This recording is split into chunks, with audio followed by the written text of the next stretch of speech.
The Tulalip Tribes has been supporting higher education for its members for decades. Chelsea Craig is an example of the success of that program, as she is in the University of Washington doctoral program in education. Chelsea is simultaneously working as an assistant principal at Quilceda Tulalip Elementary School. Hibulb Conversations had a chance to sit down with Chelsea Craig to hear her story and of her work to bring Native American history and culture into Marysville School District's curriculum.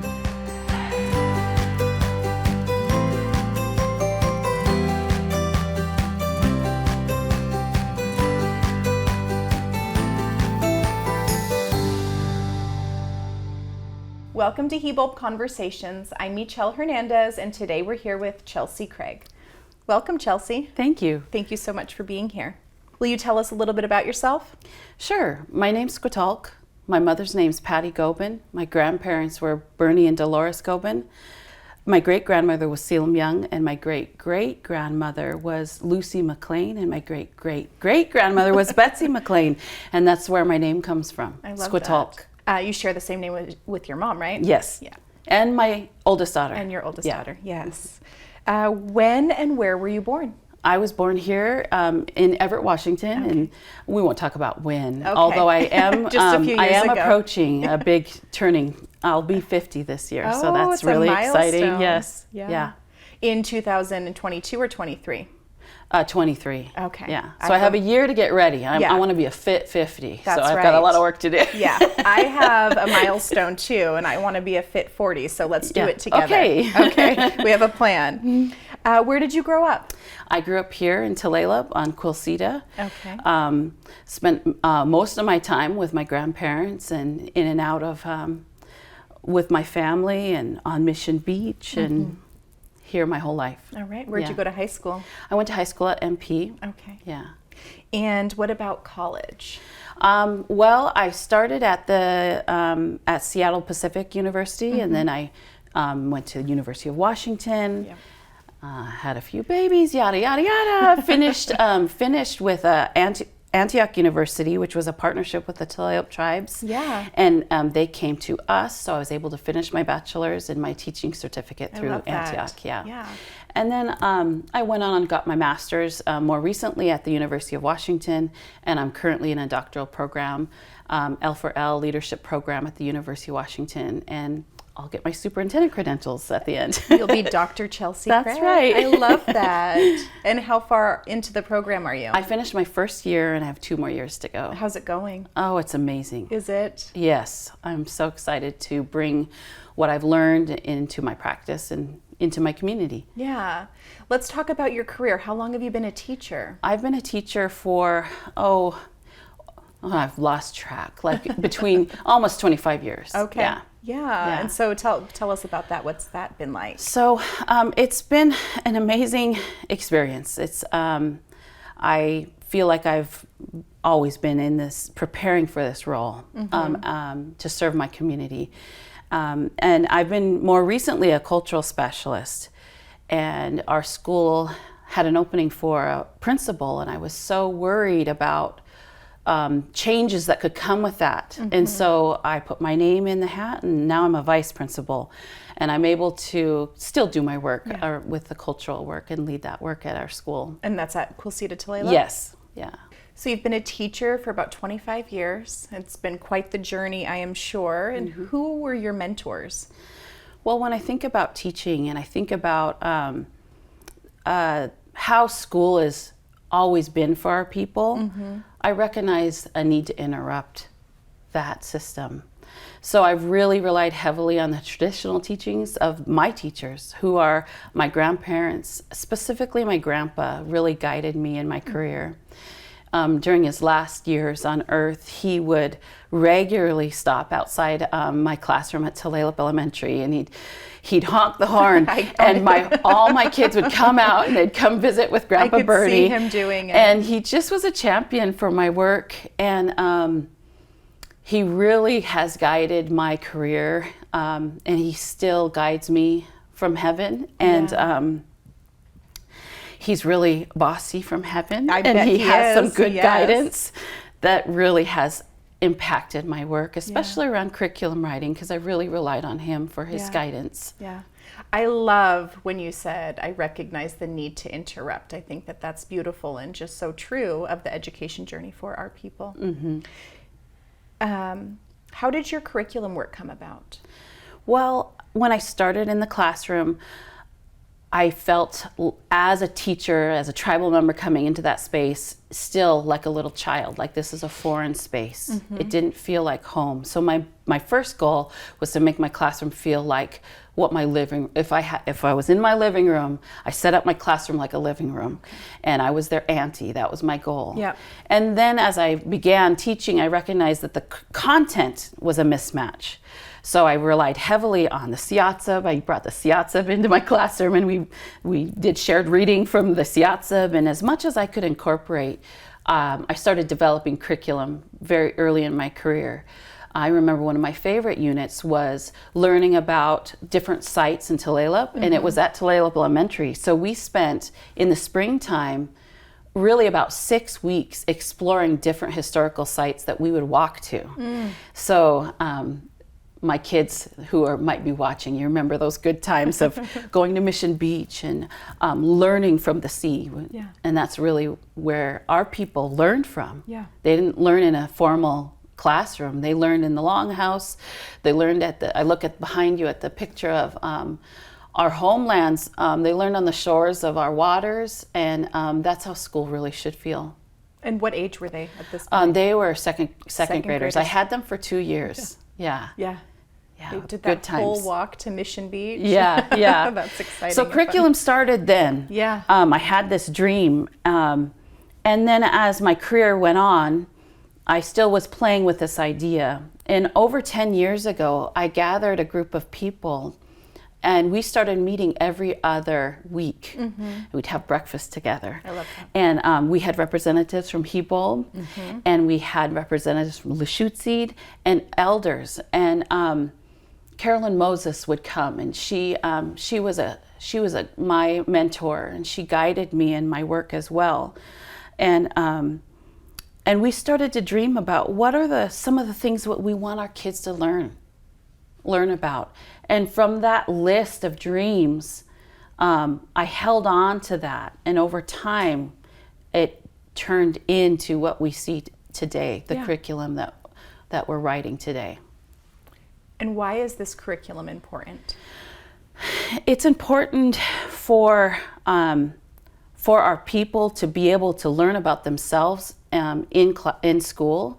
To me, it was a drive to continue on the work that our ancestor laid for us. Yep. So I think about Harriet Shelton Dover, and even prior to her father, and how he preserved a way of life and teachings that were passed down. If it wasn't for their diligence in that, Hibulb wouldn't probably be here. And so I feel a sense of responsibility to continue on their work. Harriet Shelton Dover was the first person that was able to advocate to have an elementary school serving our people. Our people weren't able to go to school on the reservation. Right. So, and I really believe that we need to name our elementary school Hialtza Elementary. I'm going to say that out loud. Yeah. Because she laid the groundwork for that. Yeah. Well, and really for the work that we're all doing now too, going into the classroom, teaching. Right. Absolutely. So who's involved now, and who are we targeting? So right now, through board directive, the board approved Marjorie James and myself to oversee this work. Yeah. So we have a partnership between not only the Marysville School District, but all the school districts serving the traditional territories of Tulalip. Not all of them are involved in the same way, but they're all definitely invited to participate in a work group, and it's the Tulalip Sovereignty Curriculum Work Group. The actual writing of curriculum, we get ideas and collective from this outer space, but really centering Tulalip knowledge, Tulalip elders, and Indigenous teachers has been central to advancing where we are. I also have a strong partnership with a curriculum writer from Marysville School District. Her name's Lisa Sophie. And she is critical in being an ally, and she recognizes the role of being a listener. And she helps me to really make the curriculum flow and work together, and her knowledge has been instrumental in creating the curriculum. What's the ultimate goal for this? My goal is, and I've already seen a hint of it, is that every student in the Marysville School District has knowledge of who we are as a Tulalip people. And what's central to our curriculum writing is in every lesson, it has to be about 7 generations behind and ahead. The past and today and future, all in one moment. We have to recognize where we've come from and that what we're currently doing for the future, for our people. So exciting. Yeah. So exciting, since we'll never be featured in a history book. We're just doing it on our own. That's right. Yeah, I love it. I want to hear more. Let's take a quick break, and we'll be back with more Hibulb Conversations.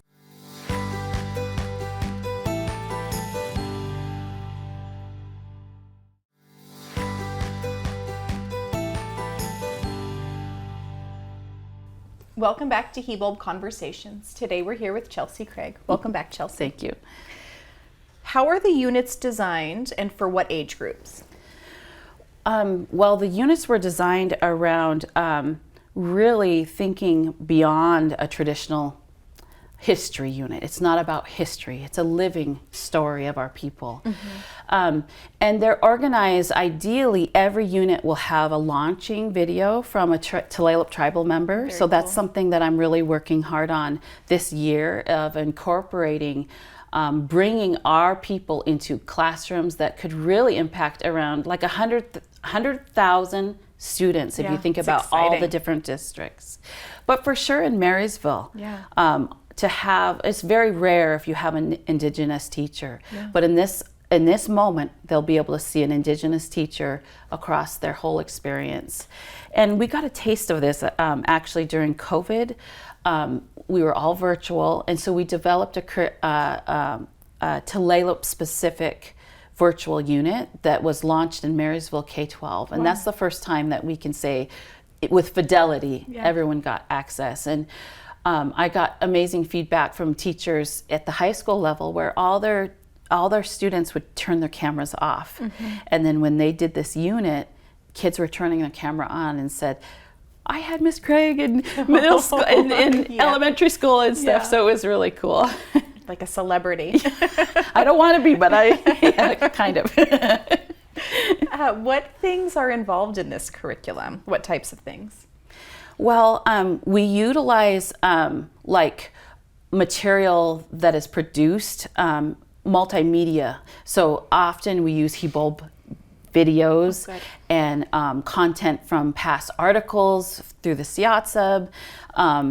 And we're working really hard to get authors of books. So this last year, we had 2 tribal members at our elementary school publish books about their own grandparents that we were able to utilize. So we incorporate learning from an inquiry model. So the classroom teacher may not know the content, and that doesn't matter. What she or he needs to understand is, as a collective, we're going to learn about who the Tulalip people are, and really be supportive with classroom teachers, so there's no excuse why we can't incorporate this in their classroom. And this is for the whole classroom, right? Not just our own tribal children? Correct, yes. It can live during social studies time, but really I think most effective is during their literacy block would be a good time, where this is the reading materials, and there are high rigor writing and comprehension activities that also are provided. Yeah. I love that, and it's part of the work we do here too, where we're teaching an entire class of children, and the goal is that they go home and then reteach it to their families and their communities, and just continuously living out the work. Yes. Yeah. What districts will be involved in this? Well, we have Marysville, Everett, Edmonds, North Shore. I don't have all the districts in my mind right now, but it's spreading. Lake Stevens, and we are on the cusp of publishing this. We're still fine-tuning it. This year, we're going to use Quilceda as a model school to launch it so that we can start to gather some of those videos needed for supporting classroom teachers. That's great. Yeah. Have you learned anything from other schools while developing and implementing? Well, you know what we learned through this process that Marjorie organized and has done an amazing job being a leader in getting all these school districts together is that's how we should be functioning. Absolutely. Like we should be collaborating and working together and not so isolated.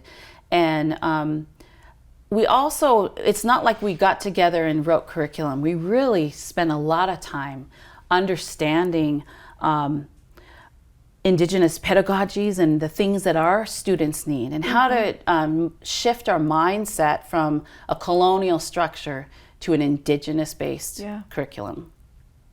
How is the Marysville School Board supporting this effort? Our school board actually adopted the curriculum since time immemorial before it was even mandated at a state level. And it's been quite a few years now that we have been working diligently to get it implemented across the district. I actually am a vice principal, but the district is supporting this work and allowing me to continue to oversee this work from my role. And my curriculum sidekick is now on site at my school, so we can still moments to continue that process, because it really took a lot of work developing a relationship and trust with my ally, Lisa Sophie, and we're able to continue that work. Yeah. And you mentioned a little bit from the teachers, and during our pandemic had such good feedback. Have you had any feedback from students and parents? Well, yes, I mean just through teachers, and in summer school we developed a unit that each student was sent home a kit, a little weaving kit, and so it totally made my day to get back pictures of kids in their homes weaving and then having their little necklace. Little cedar weaving kits. Yeah.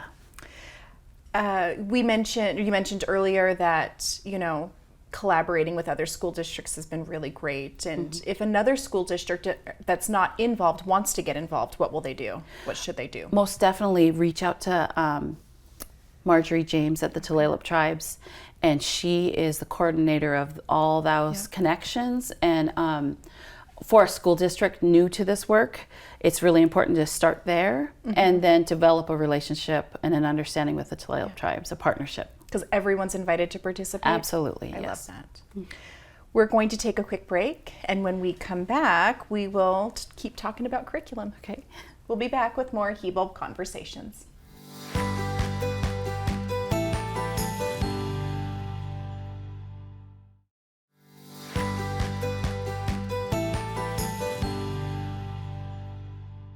Welcome back to Hibulb Conversations. Today we're here with Chelsea Craig. Welcome back, Chelsea. Thanks. So where are we right now with the implementation of the curriculum? And can you tell us a little bit about Since Time Immemorial curriculum? Sure. Since Time Immemorial is now a mandated curriculum at the state level through OSPI, through the works of John McCoy, his championship of representing us. At the state level, Since Time Immemorial ensures that all students learn about all federally recognized tribes in Washington state and what sovereignty is and some of the history about who we are and who we are today. Yeah. And so this curriculum that you and your team are working on will just pick up with that? Well, part of the state mandate is that all districts collaborate with their local tribes. Okay. And so this is the work that the Marysville School District and other districts are in that collaboration to really tell the story of the Tulalip people. Since Time Immemorial has different contents, really specific around sovereignty, not specific about our tribe, and it's intended for the tribe to really have a voice in what what history is told and what current realities are told. And we're hoping to start rolling this out this school year? Yes, this school year we have key grades completed, so that there is a K-12 experience, and our goal is to then every grade level have a unit that builds upon each other. So by the time they leave in 12th grade, they have a clear understanding of who the Tulalip tribes are. Wow. And when you think about that we're one of the top employers in Snohomish County, we're enabling them to then enter the employment field, understanding who we are and understand sovereignty. That's critical. And what will that look like, the integration in the schools? Well, we have been meeting at multiple levels. So at the elementary school, it's just incorporated into their day. At the middle school and high schools, we met strategically with not only the social studies division, but other divisions that are finding ways to incorporate that into their day, into their curriculum. How has the teacher integration worked? We have spent a lot of time. It's really a priority for the curriculum that our teachers have a clear understanding of the why. And the story of our people and of our history and of the tragedies that have happened through education, starting with the boarding school, of the genocide that our people have experienced, and the continued challenges we have faced in public school systems. That is critical before they even begin to teach the curriculum. So they recognize the healing that needs to happen through that, the pedagogical changes that and mind shifts that we have to have as teachers to ensure that we can't just teach this in the same way we have been. Right. We have to have hands-on experiences. We have to have student voice and safety in classrooms. So that's really a big part of it. Learning in so many different ways. Yes. Yeah. So thinking about this, 5 to 10 years down the road, what does this look like? Well, my hope is that it will live at the state level and support since time immemorial. And I hope that we will have a huge amount of tribal members who become teachers, administrators, cultural specialists, cultural writers that will be able to continue this work. I may not see in my lifetime the effects that this work will have, but my hopes is that in the future we've laid the path for the next generation. 7 generations down the road. Emotional. Yeah, that's just beautiful though. It's not just teaching them, it's starting a movement. Yeah. And really, as a tribal member, I'm also doing a double duty in this work because it's preserving a start of what could be our tribal school. Because we will have a tribal school one day, and we will center our tribal knowledges and our history, and one day, we'll be studying about our grandparents as leaders and what they have to offer for our kids so that the next generation can carry on their work. That's my ultimate dream. Oh, and it's beautiful. Thinking 7 generations out and the goal of having our own people and indigenous people in the schools and, classrooms, it seems like such a dream. When I went to school, we only had 1 liaison in the schools. Probably similar for you too, right? Yeah. And they were lifelines for me. Walking in a school where you didn't see your own people, you had to check who you were at the door. It definitely felt unsafe. And I think about our own liaisons who were just like going home. I think about Dawn Simpson at Marysville Junior High, how critical it was to have her there.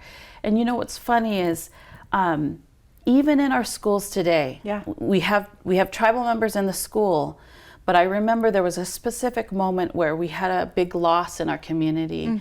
And the next day I came to school and I saw Dawn Simpson because she still comes to our school and comes to morning assembly, and she still was that person for me. I gave her this big hug because even in a system today, it feels foreign. So we have to change that for our kids.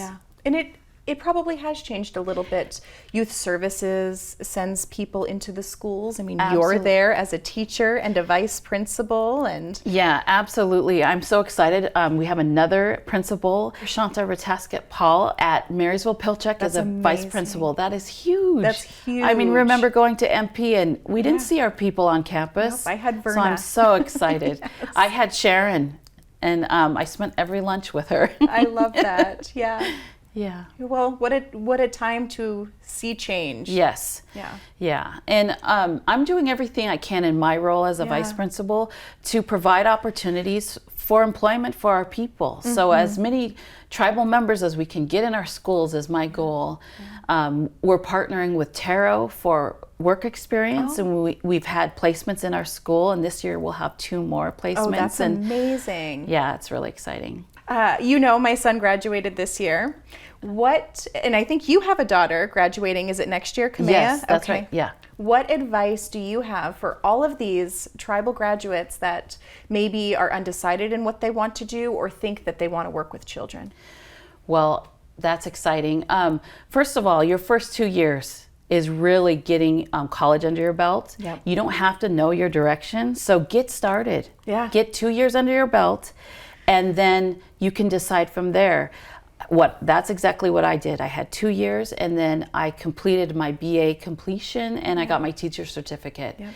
So my dream is to have a partnership with a university and host a teaching certification program in my school where we have their university class is hands-on learning side by side with teachers. So that's my dream, my next steps of what I want to take on. So to our graduates, Yes. just get started. That's right. That's right. So for our new graduates, and I'm going to look right at them. Yeah. Please come work for the school district. There are many jobs that you could come help us in as a supporting staff, as a paraprofessional, and get your feet wet and see what it feels like to be in schools. You could reach out to Taro and think about partnering with them to get some work experience. We would love to have you. Our kids need you. Yes. Come take my job. Is there anything else you want to add about your work, the curriculum this school year? I just want to add that every time that I speak and I share my why, my grandmother is at the center. So my grandmother was a survivor of the Tulalip boarding school. Yep. Her name's Selim Young. And she suffered through travesties that happened until she was 19 years old. That those generational trauma has been passed down. And my hope is that this brings healing to her, but also generational healing. And that no longer will we be the one Indian in a high school history class feeling the feelings that it feels when our people are just ignored. I think that is a commonality that we all probably have experienced, and every one of my own children have experienced. Yep. So we have to interrupt that and no longer put our students through that. Yep. Take the story into our own hands. That's right. Yeah. Thank you so much for being here today. Thank you for sharing about the curriculum and this upcoming school year. We are looking forward to seeing this for generations to come. Thank you. Yep. And thank you for watching Hibulb Conversations. I'm Michelle Hernandez. Until next time.